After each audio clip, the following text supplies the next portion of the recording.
14วันวาเลนไทน์เด้บ่จังได๋ก็บ่ออก บ่ออก มาฟันกันโลดไป เนาะ เด้ จังได๋ก็บ่ออก ฝันกันได้บ่ มา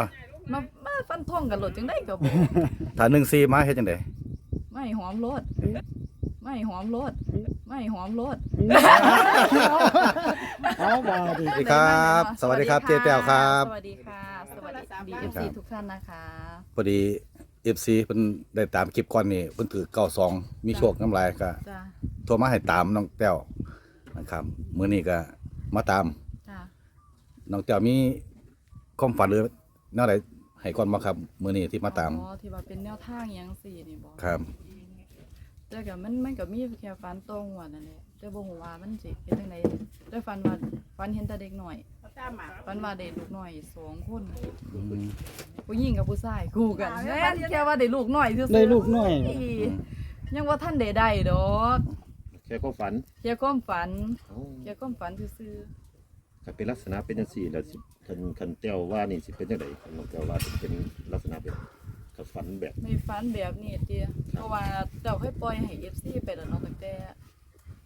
มือเลขออกปึ๊บเขาเจ้าก็โทรมาถามแม่นบ่ล่ะ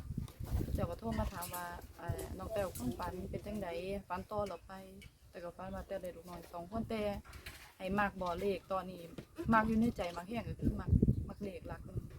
แต่บ่ฮู้ว่าจะมาบ่มานะ หนึ่งนั้นจะคงเหลืออยู่บ่ครับคิดว่า ในความฝันว่ามันน่าจะเป็นถ้าเป็นตัวเลขก็สิมัก12 13 17 ขาม14บ่ครับ ขาม14 แต่ เป็นหยังค่อยขา บ่มัก 14วันวาเลนไทน์เด้ บ่จังได๋ก็บ่ออก บ่ออก มาฟันกันโลดไป เนาะ แต่ จังได๋ก็บ่ออก ฝันกันได้บ่ มาฟันทงกันโลดจังได๋ก็บ่ออก ถ้า14มาเฮ็ดจังได๋ ไม่หอมโลด ตาย อันใดจังไดเนาะเฮาบาดิ เอ้าเรางวดเก่า2วันนั้นเฮาฝันจังไดคิดจังไดได้เก่า2มาตอนนั้นเป็นแนวทางมาจากไสเขา มันเป็นเลขที่มักเลยเดิ เป็นตัวที่ชอบ มักเพราะว่ามันเป็นเลขที่ว่ามันความฝัน มันเป็นเลขความฝันที่ว่าเจ้ามือเนาะเจ้ามือบ่บอกให้แต้วขายเลขไง อืม เจ้ามือบ่บอกว่าไอ้แต้วได้เวลาเด้คือบ่ไปขายเลขเพิ่นวาจังซี่นะก็แต้วก็เลยบอกว่าเอ้าสิไปขายเลขเด้จังได๋เลขมันบ่ได้ออกมื้อนี้แต่ว่าจังซี่บ่ล่ะไปโลดไปเร็วๆเลขมันสิออกแล้วเด้เพิ่นว่าบรรนุก็เลยไป ก็เลยบ่พอสักพักว่านี่ขายฮอดเลขไปมีผู้เฒ่ายังมาเลขออกแล้วเด้92คั่นน่ะ92ข้างล่าง ที่มาของเก่า2งวดวันนึงนั่น แม่น แต่งวดวันที่16กุมภาพันธ์นี้น้องเต้วมักตัวใดอ่ะชัดๆอีกทีหนึงครับเพื่อ มา พี่ เล พี่ ข น้อง 12 13 17 เขียนให้พี่ให้น้องเนี่ยไอ้ผมพ้อง 12 13 ใช้อุปกรณ์การเขียนเท่าเดียวบัด เขีย นี้ นไปหยัง เอาอุปกรณ์การเขียนบอกว่าจะ โอ้ยได้แล้วบัดนี้ เดี๋ยวให้น้องแต้วเพิ่นเขียน นั่นให้น้องเต้วเพิ่นเขียนให้ เดี๋ยวให้น้องแต้วเขียน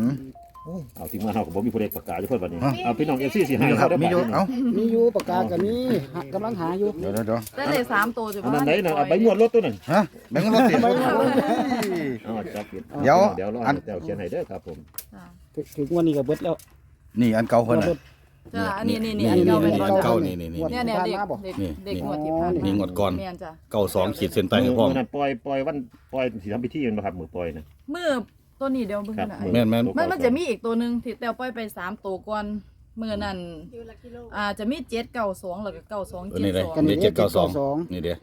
มื้อนั้นปล่อยไปน้อยกว่านี้อีกมื้อแรกเลยมื้อที่ไปอยู่ศาลตาเซ่ ครับ แต่ว่าขีดเส้นให้นี่ ขีดเส้นให้ 92 ที่ว่า FC ถามว่าไอ้หยังก็มักตัวใดมากที่สุดแต้วก็ขีดไป92นั่นคือมักแฮง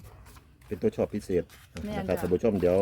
น้องแต้วเพิ่นสิเขียนให้เด้อพี่น้องเฮาก็รอบแคปนะครับบางทีแอดมินก็อาจจะโชว์ตัวเลขบ่ค่อยได้โดนเด้อขึ้นหน้าจอเอาให้นะครับเดี๋ยวจะขึ้นหน้าจอให้นะครับท่านผู้ชมให้น้องแต้วเขียน จะเขียนตัวหน่อยเด้อครับ เอาตัวใหญ่ๆเลย ตัวใหญ่ๆเลย เอาตัวใหญ่ซ้ำใจผู้ให้นี่ละนะครับถ ความฝันของน้องแต้วเนาะ ในใจอยากให้ออก14แล้ว บ่ออกมาโหลดน่ะ บ่สิได้มาหอม ย้ำว่าเป็นแนวทางเด้อพี่น้องนะครับย้ำว่าเป็นแนวทางน้องแต้วก็ยังคงเป็นแนวทางคือเก่านะครับถ้าพี่น้องเขาชอบก็นำไปวิเคราะห์นะครับ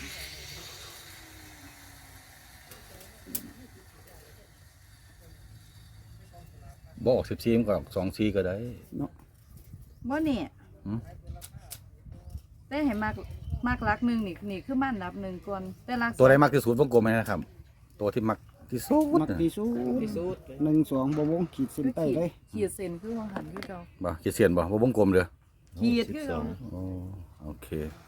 ครับท่านใดครับเด้อครับผมหรือท่านใดจะบ่ได้เป็นขึ้นหน้าจอที่เตรียมให้ที่นึงนะครับดูหน้าจอของท่านผู้ชมนะครับ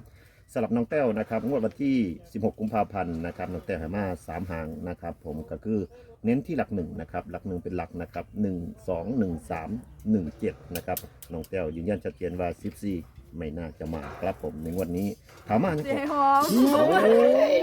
พี่น้องเขามีโอกาสแล้วครับมีโอกาส ให้ FC หอมแม่นบ่ มีโอกาสแล้วดิ ให้ FC เด้อ น้องแต้วบอกนะครับ ส่วน ง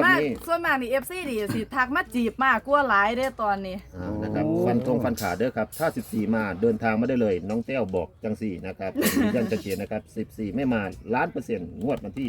16พี่น้องเฮานะครับผมก็ลองเอาไปวิเคราะห์พิจารณาเมืองงวดนี้เด้อครับผม ตอนนี้ก็ฝาก FC เนาะค่ะ ตอนนี้กำลังเฮ็ดสารพ่อปู่อุดมอยู่ก็อยากให้ FC มาซอย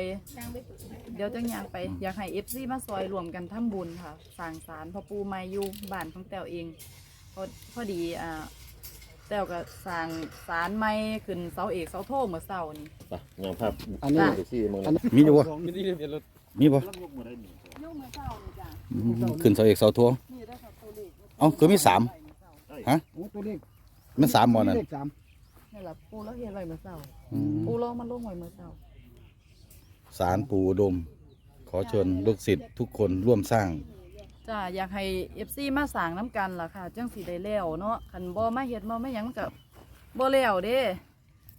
อยากให้มาเป็นให้ FC มาเป็นสะพานบุญ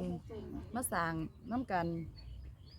ก็คือเก่าเนาะครับเบอร์โทรสำหรับพี่น้องเขาเคยได้ไปแล้วกับ ค่ะ เบ เบ อ อร์ ร์ โท โท ร รจังดีกันอยู่หน้าจอนะครับที่เคยได้ไปนะครับก็สามารถติดตามได้ห้องปูนี่เฮ็ด เสา6ต้น 26ต้น จ้า ต้น เฮียนเสาเท่าไหร่36ดิ บ้านแต้วเองเสา18ต้น เสา18ต้นเสา นะครับ 18ต้นค่ะกำลังสร้างขึ้นใหม่เพิ่งจะยกวัง 2-3 มื้อว่าหั่น อืม เนี่ยจ้ะบ้านแต้วเอง อยู่ตรงนี้ หลังบักใหญ่ด้วยน่ะเนาะ จ้าหลังบางใหญ่เลยอย่าลืมนะคะเสา18ต้น ค่ะสวัสดีค่ะสวัสดีค่ะ อันนี้ อย่าลืมเด้อค่ะเด้อพากันมารวมสร้างเด้ออันนี้ก็สิเฮ็ดเป็นศาลของหลวงพ่อปู่อุดมเนาะค่ะเนาะลูกศิษย์ลูกหาทุกคนเนาะผู้ใดเพิ่นมีจิตใจศรัทธาก็ให้มารวมเนาะค่ะเนาะโชคลาภร้อยของปู่งวดวังหันเพิ่นไปปล่อยอยู่พุ่นเพิ่นก็คือว่านั่นล่ะเนาะของในสิ่งที่บ่เห็นตัวตนเนาะเพิ่นก็อยากให้ถือคือกันนั่นล่ะแต่วาอันที่จริงเพิ่นก็มาเนรมิตบอกน้องแต้วก่อนนั่นล่ะค่ะ ที่ว่า92ค่ะ แต่ว่ากับเพิ่นก็บ่อยากให้เปิดป่าออกคักปันใดแต่งวันนี้เพิ่นก็อาจสิมาแล้วไป เพิ่นมาเมื่อคืนนี่ก็ฝันดีอยู่ฝันว่าผู้บ่าวมาหมักเบิดขึ้น ค่ะ โอ้ นี่บ่ติก็ยังว่าผู้บ่าวมาอีหลีได้หั่นมื้อนี้ ครับนี่คือความฝันนะครับเป็น ค่ะ ความฝันก็ได้ก็ยังคงเป็นแนวทางเนาะเดี๋ยว ค่ะ จ้า เดี๋ยวประมาณมื้อใดครับน้องแต้วที่จะ เอาสิ ย่ำให้หรือจังใดหรือตัวนี้ชุดนี้เลยหรือจังใดครับ รอของสุดท้ายอีก ก็ของสุดท้ายเอาเป็นวันที่ แต่ว่าแน่เพราะว่าพอปู่เพิ่นตั้งศาลใหม่แล้วเนาะค่ะเนาะแล้วก็แม่ล่างก็ได้มาอยู่สถานที่หมองนี้ก็อันนี้ก็คือเป็นบ้านของน้องแต้วที่ว่าเพิ่นได้สำเร็จกับทุกๆสิ่งอย่างมากเนาะค่ะเนาะ ก็คือเคยสัมผัสไปแล้วเนาะค่ะ แล้ว ที่ ก็ ว่าจากคนบ่มีอีหยังเนาะ ค่ะ ก็เพราะว่าเป็นบุญบารมีที่เฮาเฮ็ดเฮาสร้างมาจากคนที่แบบว่าธรรมดาที่ว่าไอ้นั่นเพิ่นสัมผัสไปแล้วก็ได้สำเร็จมาจนเท่าทุกมื้อนี่ได้มีรถได้มีบ้านเป็นของเจ้าของ เพราะว่าโดยพรของพ่อปู่เราก็เพราะว่าแต้วได้มาเปิดโชคลาภน้ำพ่อปู่อุดมผู้ใดสิขอเชิญชวนผู้ที่ว่ากำลังแบบเรื่องใดล่ะเป็นกำลังมีปัญหาหลายๆอย่างก็มาติดต่อมาหาแต้วได้สิ่งใดแต้วพ่อซอยได้แต้วก็สิซอยแนะนำว่าเป็นซอยเอาเงินให้เด้ แต้วก็สิซอยแนะนำ ซอยบอกบุญ ผมจะได้ แต่ส่วนมากแต้วก็สิอยากบอกบุญละมากกว่านี่เนี่ยล่ะศาลพ่อปู่นี่เสา6ต้นยังมาท่านใดๆหยังเลยนี่ ได้ครับเป็นกำลังใจให้น้องแต้วเด้อครับผมสำหรับพี่น้องเอฟซีของเขาทุกท่านนะครับผมขายแนวทางของน้องแต้วนะครับอยู่ดีมีแห้งนึงว่าต่อไปเนาะ จ้า ก็ได้กระเดิมโฮมกันโฮมเฮ็ดโฮมปู จ้าน นะครับผม ปู่ นะครับ ค่ะ ครับต้องขอบคุณน้องแต้วแล้วก็แม่ล่างน้ำหลายๆครับ ค่ะ ที่ให้แนวทางและแบ่งปันทั้งหมดนี้ครับผมขอบคุณหลายๆครับส ขอ วั บ สดี คุ ครับ ณ ผ ค่ะ ม เอายังพันไหนเด้มื้อใดครับคงใส่มื้อใด เอาโค้งสุดท้ายบ่ มื้อใดครับมื้อใด เลขมื้อนี้วันที่เท่าใดออก วันนี้วันที่เก้าครับ วันที่เก้า เลขของวันที่16 เอาเป็นสักประมาณวันที่15ซะเนาะ 15เนาะ หาขึ้นยังมาแรง อ่ะ15นะครับผมรอติดตามกันได้เลยนะครับ ท่องให้อีกครั้งหนึงก็แล้วกัน ค่ะ โอเควันที่ เดี๋ยว 15นะครับ สิให้น้องแต้วแล้วก็สิอัญเชิญปูเพิ่นมาในละมิตคือเก่าค่ะ ครับผมโอเคครับ แต่กับส่วนมากแต่สิขอเป็นเน้นสายบุญมากกว่าเนาะค่ะ ครับผม ให้มารวมสร้างมารวมทำบุญน้ำกันมันเริ่มมารวมแบบว่าเปิดดวงเปิดโชคเปิดลาบนะพ่อปู่กับหลายบางคนกับไปกับสำเร็จกับหลายคนประเทศนี้มีFCผู้หนึงเพิ่นอยู่สาวเชิงเซาเพิ่นได้เดินทางมาขอพรนำพ่อปู่เฮานี่ล่ะก็ขอฝากไปในอันนี้ก็แล้วกันเนาะสายบุญบ่ฝากไปน้ำเอียงก่อน YouTube ช่อง YouTube เนาะ ค่ะ ไปบอกเพิ่นก็ขอให้เพราะว่าเพิ่นได้มาบาง2-3 มื้อบางหันน่ะขอให้เพิ่นได้สมหวังแล้วก็สมปรารถนานั่นล่ะเงินทองที่เพิ่นหายไปก็ขอให้เพิ่นได้กลับคืนมาสมกับเพิ่นได้มาเฮ็ดมาสร้างให้พ่อปู่นำจ้า โอเคครับ